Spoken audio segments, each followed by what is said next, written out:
and I look forward to your questions. We'll start with Dave Lauter, Reuters. Hi, thanks, Secretary. I was just wondering if you could describe a little more detail about your message to the Vice Premier about not providing material support to Russia in its war against Ukraine. Some details on that. Also, when Secretary Raimondo came to China about a little over 2 months ago, she made a remark that she was hearing that China was becoming uninvestable by American companies. Do you agree with that assessment? Well, let me start with Russia's war on Ukraine.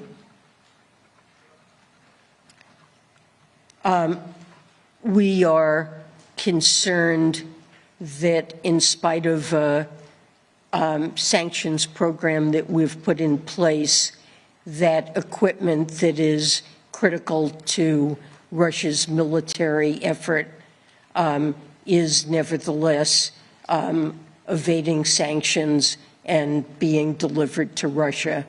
And we are determined to do all that we can to stem this flow of material that aids Russia in conducting this brutal and illegal war. We have taken sanctions already against a number of firms in a number of countries, including China. And we do see evidence that there are Chinese firms, and I'm certainly not saying with the knowledge of the Chinese government, but some Chinese private firms that may be aiding in the flow of this equipment and material to Russia, as well as some financial institutions that could be involved in facilitating that flow. So I stressed in our conversations that it's critical to us that companies not provide material support for Russia's defense industrial sector, and that we were prepared to put in place further sanctions, that we would like to see China crack down on this, especially when we are able to provide information. You asked me about, is China? Well, look, many American firms are investing in China and are finding very profitable opportunities for businesses there. On the other hand, American businesses do express concerns about actions by the Chinese government that are unanticipated, that impact their businesses, and it gives them grave concern. So they are focused on trying to better understand what Chinese policy is and making sure that it's predictable and based on principles that they understand. And so we discussed the need to articulate such principles. Next, let's go to Victoria Dendrew at Bloomberg. Oh, thank you. Hi, hi, Secretary.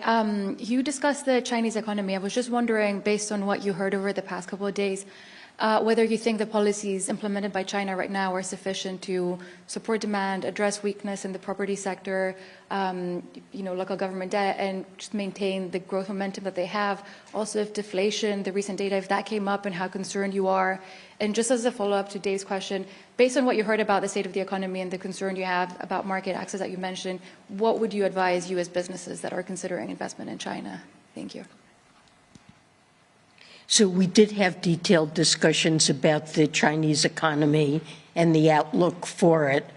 I'm really not prepared to give you a definitive view on whether or not the plans that they've set out are sufficient, but I think we now have a better understanding of the approach that the Chinese government is taking, both toward short-run issues of concern, namely weak growth and problems in the property sector, which I think they believe they are forcefully addressing, and that they're on top of that. Of course, I'm sure they would be prepared to take further actions if that turns out not to be the case.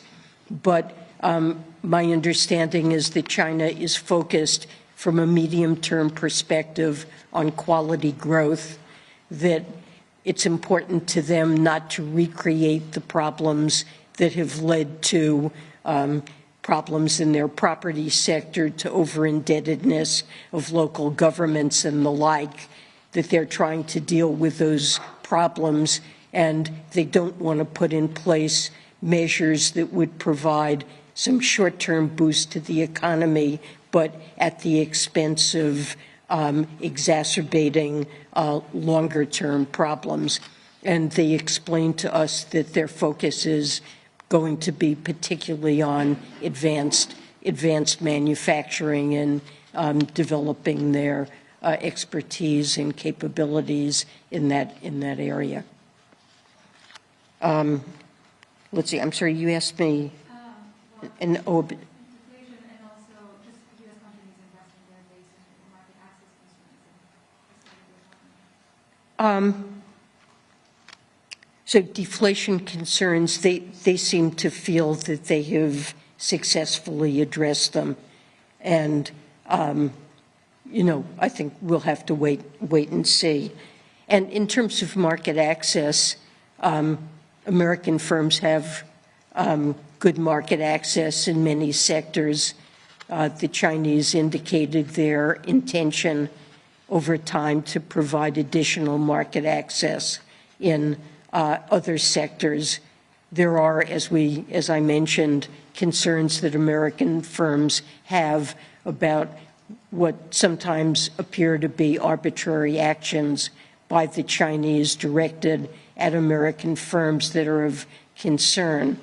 But while there are sectors that have not been widely opened up to American firms, there are certainly many sectors where American firms do have good market access.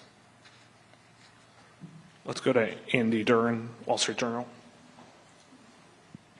Hi, Secretary Yellen. I wanted to ask about the bond market, kind of two things. One, there's been some, I guess, speculation among analysts that China has been reducing their holdings of U.S. Treasuries as they've been intervening to support their currency. Curious what your view is on that, if that's something that came up in these meetings with the Vice Premier.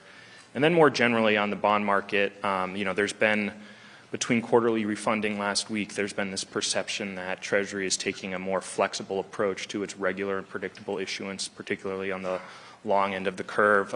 You know, there was a 30-year auction yesterday that saw soft demand. I mean, is that something that Treasury is trying to actively grapple with right now, how flexible to be with its issuance plans given some of these concerns of the curve? Thanks.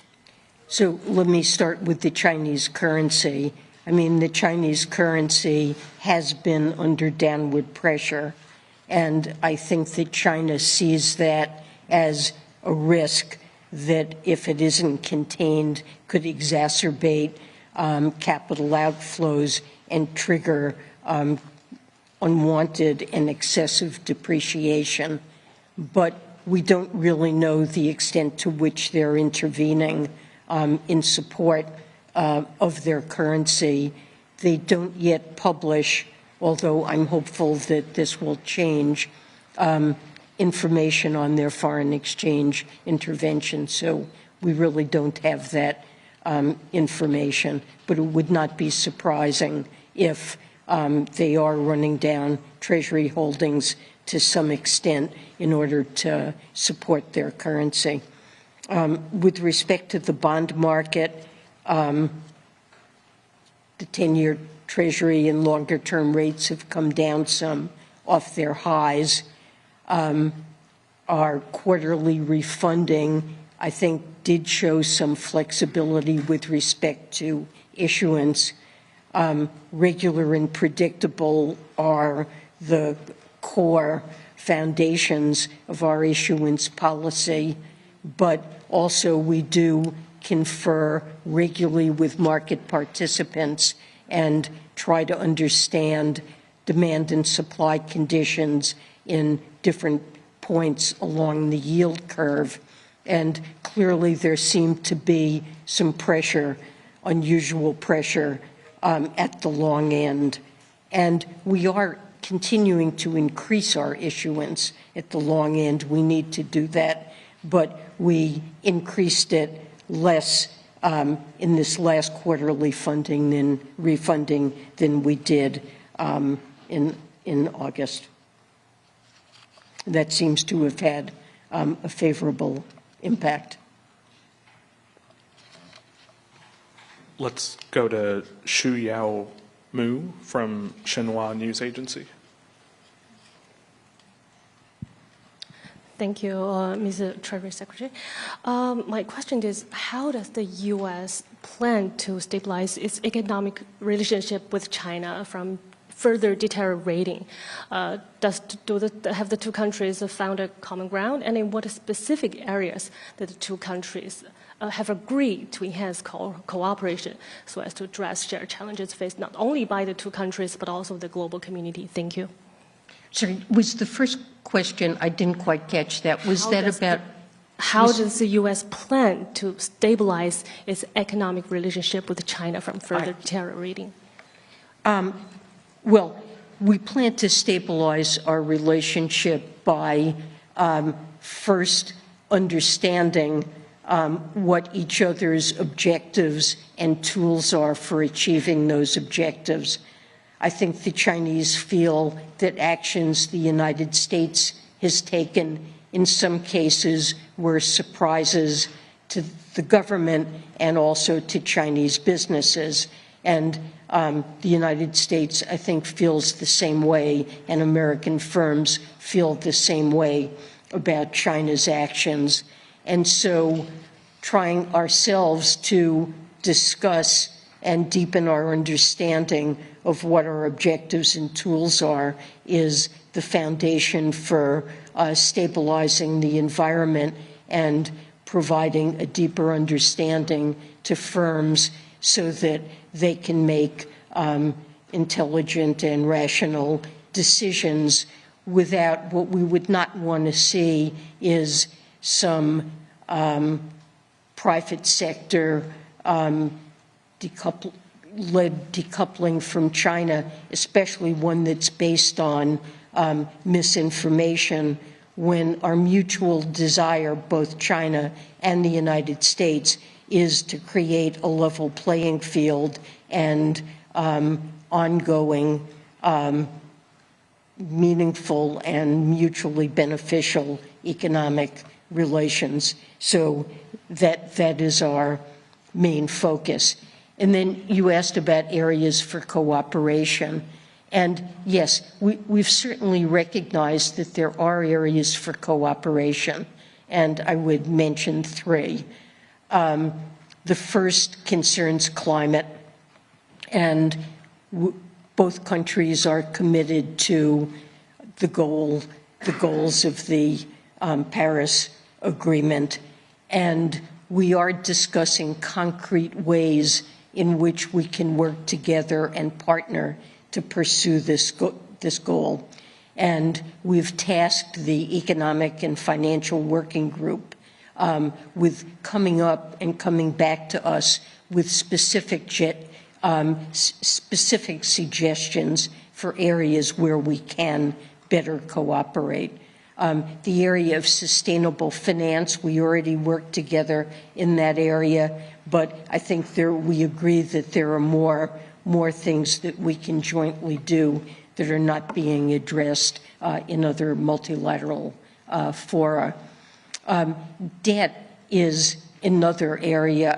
I've talked about regularly mitigating the debt problems of low-income countries with debt distress is an important objective, not just for the United States, but for the G20, the IMF, for the globe. And China, as a major creditor, needs to take part in that. the process has been moving too slowly, but we have agreed to cooperate in trying to speed it up. I've been pleased to see the progress was made with Zambia. There are a number of other cases that are outstanding, and we would like to see more countries that are suffering from an overwhelming amount of debt, an unsustainable amount, enter the common framework and seek debt relief. And we've agreed to work closely on that. That's a second area. And the third area concerns the multilateral institutions themselves. I mentioned in my opening remarks the IMF quoted decision.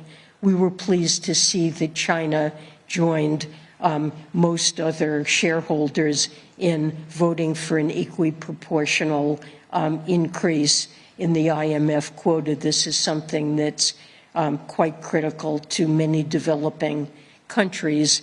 And of course, China is concerned about their own voting share. And I think it's fair to say that as a result of the discussions that we've been having with our Chinese counterparts, that we better understand their concern, and we've agreed in the next quota increase, what we need to see is a new formula to govern voting shares, and we've agreed to work together with China to try to accomplish that. But more broadly, we want to see the multilateral development banks, starting with the World Bank, evolve to take on a range of global challenges, particularly pandemics, climate change, and the impact of conflict and fragility. These are developments that have global spillovers. We want to encourage countries to borrow to address these issues. We want to provide more resources, make sure that the World Bank is better resourced to address these issues. And I've set out in previous speeches and comments an entire evolution agenda that we would like to see the MDBs take on.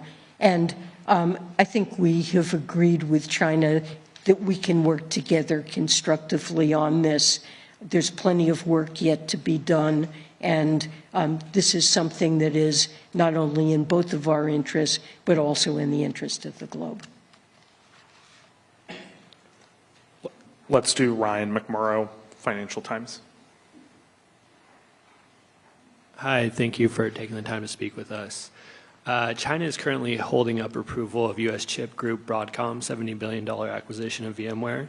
Did China's stance on the deal come up during your meetings with the Vice Premier, and did you get any sense if Chinese officials would eventually approve the deal? And then one more question about following the ICBC hack yesterday. Was there any broader fallout for Treasury market functioning, and is the Treasury planning to take any steps to tighten up cyber standards? So the particular deal that you mentioned was not a subject of discussion in our meetings. And on the ICBC ransomware issue, that's something we became aware of when we reached San Francisco. We have been working very closely with the Chinese, with the firm, and with regulators in the United States, with the federal government, the FBI, and CISA, our cybersecurity agency, to address this. Very good progress has been made. We've not seen an impact on the Treasury market. And this is something that I discussed with the Vice Premier. And I think it's an example of why we need close communications. This is a situation where it's critical to be able to pick up the phone and know that you will have a good response on the other end, and that we can trust one another to work together and cooperate. And we have given Treasury and the United States as much assistance as we possibly can to the firm in dealing with this issue. This will be the last question. Michael Lickey, AP. Thanks. Can you elaborate on the conversations you had specifically about the rising U.S. deficits and what kind of concerns China has as a major U.S. debt holder about it? Well, the U.S. fiscal outlook was a topic that we discussed in our meetings, and what I've expressed is the importance that President Biden and I attach to making sure that the United States is on a sustainable fiscal path that does entail, especially in a rising interest rate environment, bringing down deficits. And I pointed out that we had just reached an agreement when we raised the debt ceiling for $1 trillion of deficit reduction over 10 years. And the president has put forward proposals for an additional $2.5 trillion of deficit reduction over the next decade in ways that would enable us to continue investing in the U.S. economy to promote growth and to address climate issues, and in ways that would raise revenue both by adequately providing funds for the Internal Revenue Service that have a huge payoff in terms of raising collections, and also raising taxation somewhat on corporations and wealthy taxpayers, which I think would not only address the deficit, but also be greatly in the interest of tax fairness. Thank you.